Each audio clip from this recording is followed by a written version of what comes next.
వాయు నియమిత వేగంతో పరుగు తీస్తోంది. గుర్రం మీద నిధి ముందు కూర్చున్న సలిల వీపు, ఆమె శిరోజాలు తడిగా అతనికి తగులుతున్నాయి. అప్పుడప్పుడు నిధి చూపులు అశ్వం పరుగు తీస్తున్న దారి మీద లేవు. వర్ణాతీతమైన ఏదో భావం అతనిలో వ్యక్తం చేయలేని ఆనందాన్ని నింపుతోంది. అందగత్తె అయిన అవని దూరం కాగానే మరొక అందగతి తన వద్దకు చేరినందుకు కలిగిన స్వార్థపూరితమైన ఆనందం కాదది. అహంకారపూరితమైన ఆనందం కాదది. ఉపదేవతలైన పంచభూతాలలో ఇద్దరు మానవ యువతులుగా పరిచయమైనందుకు కలిగిన అలౌకిక ఆనందం. తనకు లభించిన అదృష్టం ఇచ్చే ఆనందం. సలిలను ఏకవచనంలో సంబోధించడానికి సంకోచించాడు తాను. సలిల అవనిలాగే నవ్వింది. అవనిలాగే అంది. ఏకవచన సంబోధన సామీప్యాన్ని కల్పిస్తుందని, సన్నిహితత్వాన్ని, స్నేహితత్వాన్ని కల్పిస్తుందని అంది. నువ్వు నన్ను సలిలా అను, నేను నిన్ను నిధి అంటున్నట్టే. నన్ను పిలవడం ఎలాగో నన్ను చూసి నేర్చుకో అంది. గుర్రం మీద ముందు వైపు కూర్చుంటానంది. చెట్ల మధ్య, పొదల మధ్య, ఒక్కొక్కసారి చెట్ల కింద దట్టమైన నీడలో, ఒక్కొక్కసారి ఎండలో సాగుతున్న ప్రయాణం తనకు ఎంతో నచ్చిందని చెప్తోంది సలిల. ఉత్సాహంగా గాలిని చీల్చుకుంటూ వెళ్తున్న కారణంగా ఆమె తడిసిన వస్త్రాలు త్వరగా ఆరిపోయాయి. తెలుపు, లేత నీలవర్ణము కలిసినట్టు కనిపిస్తున్న ఆమె పైట వాయువు ప్రసరిస్తున్న దిక్కును తెలియజేస్తున్నట్లు పతాకంలా ఎగురుతోంది. ఆరిపోయిన ఆమె శిరోజాలు కారుమేఘంలా అప్పుడప్పుడు అతని ముఖాన్ని కప్పేస్తున్నాయి. నిధి ఆమె శిరోజాలను ముట్టుకోవడం లేదు. ముఖం మీద వలలా ఉన్న వాటిని తొలగించడం లేదు.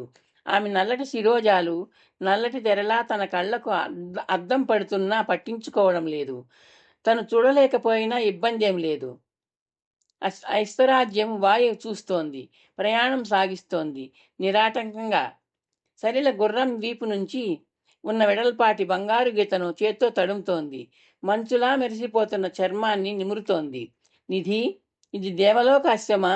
తల తిప్పి నిధి వైపు చూస్తూ ప్రశ్నించింది సలిల. కాదు, భూలోక అశ్వమే. తల్లిదండ్రుల నుండో, ఆ తాత ముత్తాతల నుండో, అన్నదమ్ముల నుండో వాయుకి ఆ సువర్ణ అలంకరణ సంక్రమించినట్టుంది. నిధి చిరునవ్వుతో అన్నాడు. ఈ అశ్వం నీకు లభించడం నీ అదృష్టం, సలిల అంది. అదృష్టం ఇప్పటికి మరో 3 రూపాల్లో నాకు లభించింది, నిధి అన్నాడు. 3 రూపాల్లోనా? గుర్రాల? అశ్వరూపాలలో కాదు. అశ్వత్థామ ఆర్యుల రూపంలో, అవని రూపంలో, సలిల రూపంలో. సలిల నవ్వింది. నిధి శృతి కలిపాడు. వేగంగా వెళ్తున్న వాయు పక్కకు వాలిపోతూ మలుపు తిరిగింది. ఆ సలిల చిన్నగా కేక పెట్టింది. నిధి చేతిని అడ్డుగా పెట్టాడు. గుంపుగా ఉన్న మామిడి చెట్ల క్రింద పరిగెడుతోంది గుర్రం. బాగా మగ్గి పసుపు రంగులో ఉన్న మామిడి పళ్ళు ముందున్న చెట్టు కొమ్మలోంచి వేలాడుతున్నాయి బంగారు ముద్దల్లా. నిధి పాదాలు ఆగమన్నట్లు వాయుకి సైగ చేశాయి. వేగాన్ని నియంత్రించుకుంటూ వాయు ఆగింది. సలిలా, నీ పైట చెరుగును వెడల్పుగా పట్టుకో 2 చేతులతో, నిధి అన్నాడు. సలిల అలాగే పట్టుకుంది. నిధి చేతిలోకి వచ్చిన మామిడి పండు ఆమె కొంగులో వాలింది. ఎందుకు అని అడగబోయింది సలిల. ఆ ప్రయత్నాన్ని విరమించుకుంది. కాసేపట్లో మామిడి పళ్ళతో సలిల పైట కొంగు బరువెక్కింది. నిధి అశ్వాన్ని ముందుకు పోనిచ్చాడు. పలహారం స్వీకరించడానికి తగిన ప్రదేశం కోసం చూస్తున్న నిధి కళ్ళు మెరిశాయి. ఎదురుగా చిన్న సరోవరం సూర్యకాంతిలో అద్దం బిళ్ళలా మెరుస్తోంది. సరోవర సమీపంలో గుర్రాన్ని ఆపి నిధి దిగాడు. చేతుల సాయంతో సలిలను క్రిందకి దింపాడు. పచ్చటి మెత్తటి పచ్చిక మీద ఇద్దరూ కూర్చున్నారు. సలిల మామిడి పళ్లను పచ్చిక మీదకి చేర్చింది. నిధి ఒక పండును ఎంపిక చేసి ఆమెకు ఇచ్చాడు. ఇద్దరూ మామిడి పళ్ళ మాధుర్యాన్ని అనుభవిస్తూ తినసాగారు. చివరి పండును ఆమెకు వదిలేసి నిధి సరోవరం వైపు వెళ్ళాడు. చేతులు ముఖము శుభ్రం చేసుకుని దోసిలిలో నీళ్లు తాగాడు. సలిల అతని దగ్గరగా వచ్చింది. చేతులు గడుక్కుంది. పెదవుల చుట్టూ అంటిన మామిడి పళ్ళ రసాన్ని శుభ్రంగా కడిగేసుకుంది. దోసిలిలో నీళ్లు తాగుతూ ఉండిపోయింది. నిధి చెట్టు నీడకు నడిచాడు. నీళ్లు త్రాగడం ముగించి సలిల అతని వైపు అడుగులు వేసింది. చిరునవ్వుతో అతని ముఖంలోకి చూసింది. నీళ్లు తాగుతూ ఉంటే ఆ అనుభూతి కొత్తగా అదోలా ఉంది. ఈ రూపంలో ఉన్న నేను జలరూపంలో ఉన్న నన్ను ఆస్వాదించడం కదా. ప్రతిబింబాన్ని చూసుకున్నప్పటి అనుభూతి లాంటిదే ఇది, నిధి అన్నాడు. అంటే? నిధి ఆమె చేతిని చొరవగా పట్టుకున్నాడు. రా అంటూ సరోవరం వైపు నడిచాడు. సలిల మాట్లాడకుండా అతన్ని అనుసరించింది. నీటిని సమీపించగానే నిధి ఆమె చేతిని వదిలేశాడు. నీటిలోకి తొంగి చూడు సలిల అన్నాడు. కొలంలో నీళ్లు నిలకడగా ఉన్నాయి. సలిల ముందుకు వంగి చూసింది. జలదర్పణంలోంచి ఆమె ప్రతిబింబం ఆమె వైపు కుతూహలంగా చూస్తోంది. చిరునవ్వు సలిల ఎర్రటి పెదవుల్ని విడదీసింది. ప్రతిబింబం చిరునవ్వు నవ్వుతోంది. భుజం మీదుగా క్రిందికి వేలాడుతున్న పొడుగాటి శిరోజాలను సలిల వెనక్కు సర్దుకుంది. ప్రతిబింబం ఆమెను అనుసరించింది. సలిల నిధి వైపు తిరిగింది. నవ్వుతూ అతని ముఖంలోకి చూసింది. చక్కటి విశ్లేషణ. జలరూపంలో నన్ను నేను ఆస్వాదించిన అనుభూతి, నా ప్రతిబింబాన్ని నేను చూసుకున్నప్పటి అనుభూతి ఒక్కలాగే, ఏదో తృప్తిని, సంతోషాన్ని కలిగించేలా ఉన్నాయి.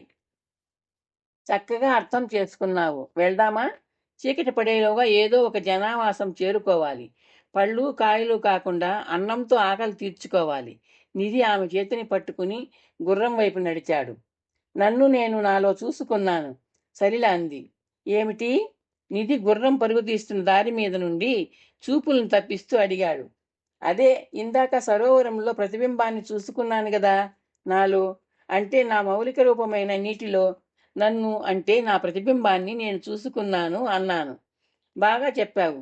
నిజమే, నీలో నిన్ను తొంగి చూసుకున్నావు, నిధి అన్నాడు. నా నెచ్చెలి అవనిని అనుసరిస్తూ ఈ రూపం ధరించడం వల్ల ఇలాంటి కొత్త అనుభవాలు అంది వస్తున్నాయి. జలరూపంలో ఉంటే జలపానం చేసే అవకాశము, చేసిన అనుభవం లభించేవి కావుగా, సలిల అంది. నిజమే. ఆ పళ్ళు తినకముందు నా లోపల ఏదో బాధగా అనిపించింది. తిని నీళ్లు తాగాక మాయమైపోయింది విచిత్రంగా. ఆ బాధ ఆకలి. ఆహారం తీసుకుంటే ఆకలి బాధ నివృత్తి అవుతుంది. పంచభూతాల సమ్మేళనంతో ఈ లోకంలో జన్మించే ప్రాణులకు ఆకలి దప్పులు, ఇతర ద్వంద్వ అనుభవాలు ఉంటాయంది అవని. ఓహో, భూమి మీదికి రావడం వల్ల కలిగే వికారాలట అవి, నిధి అన్నాడు. అవని ఇలాంటివెన్నో చెప్పింది. అలాగా? నిధి ఇటు చూడు. ఏమిటవి? సలిల ఎదురుగా కనిపిస్తున్న దృశ్యాన్ని చేత్తో చూపుతూ అంది. నిధి తలను కొద్దిగా పైకి లేపి ఆమె తలభాగం మీదుగా చూశాడు. తెల్లటి గోపురాలు ఎవరో పైకెత్తి పట్టుకున్న తెల్ల గొడుగుల్లా కనిపిస్తున్నాయి. ఎన్నో, అక్కడి నుండి లెక్క పెట్టలేనన్ని. అవి ఆలయ గోపురాలు. ఏదో జనావాసానికి దగ్గరవుతున్నాం అన్నాడు నిధి. అంతసేపు చెట్ల మధ్య పుట్టల మధ్య సాగిన దారి ఇప్పుడు వెడల్పుగా పొలాల మధ్య ఏదో ఊళ్ళోకి వెళ్తోంది. దారికి ఇరువైపులా పంట పొలాలు ఉన్నాయి. అక్కడక్కడ గుంపులు గుంపులుగా ఉన్న ఆలమందలు మేస్తూనే మెల్లమెల్లగా దారివైపు కదులుతున్నాయి. గోధూళి వేళ కన్నా ముందే తాము జనావాసం చేరుకోబోతున్నారు. ఆహారానికి నిద్రకు అనువైన ప్రదేశాలు చూసుకోవాలి. దారికి కుడివైపున ఏదో పొలానికి దారికి మధ్య నల్లగుండు ఎత్తుగా కనిపిస్తోంది. దారికి పొలానికి మధ్య కంచెలా నిమ్మ చెట్టు వరుసగా ఉన్నాయి. వాయు నెమ్మదిగా వెళ్తోంది. నిధి, సలిల ఆ ప్రకృతి అందాలు ఆస్వాదిస్తూ ఆనందిస్తున్నారు. నల్లగుండు చాటు నుండి ఒక నల్ల గుర్రం యువతలికి వచ్చింది. ఆ గుర్రం మీద నల్లటి వ్యక్తి కూర్చున్నాడు. రక్తవర్ణం ధోవతి, రక్తవర్ణం తలపాగా, అంతే. అతని శరీర పైభాగం నగ్నంగా నల్లగా తుమ్మముద్దులా ఉంది. బుర్ర మీసాలు, ఎర్రటి కళ్ళు. ఆ కళ్ళు రెప్పపాటు లేకుండా చూస్తున్నాయి సలిలను. నల్లగుర్రం నిమ్మ చెట్ల చాటున దారికి సమాంతరంగా అడుగులో అడుగు వేస్తూ నడవసాగింది. ఒత్తుగా పెరిగిన పచ్చిక మీద పడుతున్న దాని అడుగులు చప్పుడు చేయడం లేదు. నల్లగుర్రం నిమ్మ చెట్ల చాటున ముందుకు చూస్తూ నడుస్తోంది. నల్లటి వ్యక్తి ఎర్రటి కళ్ళు సలిలనే చూస్తున్నాయి. వాయు ఊరిని సమీపిస్తోంది. మేడలు, మిద్దెలు, వాటి మధ్య నిర్ణీత స్థలాలలో తెల్లటి గోపురాలు. గోపురం ఆకారంలో ప్రవేశ ద్వారం ఉంది. ద్వారం వద్ద సుంకం తీసుకునే వ్యక్తులు లేరు. అశ్వప్రవేశ ద్వారం కిందుగా ఊరివైపు వెళ్తోంది. దారి ఇప్పుడు ఇంకా వెడల్పుగా ఉంది. దారి ప్రక్కగా పరిశీలనగా చూస్తున్న నిధి గుర్రం వేగాన్ని తగ్గించాడు. ఎడమవైపున దారికి కొన్ని అడుగుల దూరంలో ఒక మండపం ఉంది. మండపం లోపల గోడవారగా అరుగులున్నాయి. ఒకరిని యాచించే అవసరం లేకుండా లభిస్తున్న విశ్రాంతి స్థలం. ఈ రాత్రికి తమకు విడిది. నిధి గుర్రాన్ని మంటపం వైపు మళ్లించాడు. మంటపం ముందు ఆగి నిధి క్రిందికి దిగాడు. చేయూత ఇచ్చి సలిలను దింపాడు. దిగిన సలిల అతని వైపు ప్రశ్నార్థకంగా చూసింది. నిధి మంటపంలోకి తొంగి చూశాడు. మంటపం శుభ్రంగా ఉంది. అరుగులు కూడా. నిధి సలీల వైపు చూశాడు. రాత్రి మనం నిద్రపోవడానికి నీడ. మరి అన్నం అన్నావే? సలీల గుర్తు చేసింది. ఇక్కడికే వస్తుంది. సలీల ఆశ్చర్యంగా ప్రశ్నార్థకంగా చూసింది. ఇప్పుడిప్పుడే చీకటి పడుతోంది. దీపాల వేళకి నేను ఊళ్ళోకి వెళ్తాను. ఏ అన్నసత్రంలోనూ అన్నదానం చేసే ఇంట్లోనూ అడిగి తీసుకుని వస్తాను. సలీల మండపంలోకి వెళ్ళి అరుగు మీద కూర్చుంది. దారి మీద ధూళి లేస్తోంది. ఆలమందలు ఊళ్ళోకి పరుగు వేస్తున్నాయి. నిధి మండపం ప్రక్కనే ఉన్న నూతి దగ్గరకు వెళ్ళాడు. నూయి చుట్టూ ఉన్న అడ్డుగోడ మీద నీళ్లు తోడుకోవడానికి తగిన పాత్ర ఉంది. పాత్ర కంఠానికి బిగించబడిన తాడు రాట్నం మీదుగా సాగింది. నిధి నీళ్లు తోడుకుని ముఖము చేతులు కాళ్ళు కడుక్కోసాగాడు. నల్లగుర్రం దారికి అటువైపు పొదమాటన ఆగి ఉంది. గుర్రం మీదున్న కారు నలుపు వ్యక్తి చూపులు మండపం మీదే ఉన్నాయి. ఊళ్ళో ఇళ్లలో దీపాలు వెలిగాయి. ఆలయాల్లో గంటలు మ్రోగుతున్నాయి. నిధి అరుగు మీద నుండి లేచాడు. ఊళ్ళోకి వెళ్ళి అన్నం అన్వేషించాలి. సలీలా, ఊళ్ళోకి వెళ్ళొస్తాను. ఒంటరిగా ఉండగలవా? నిధి గుర్రం మీద చేతిని వేస్తూ ప్రశ్నించాడు. ఉంటాను, వెళ్ళిరా. ఈ కథ మీకు నచ్చితే లైక్ చేసి, షేర్ చేసి, సబ్స్క్రైబ్ చేస్తారని ఆశిస్తున్నాను.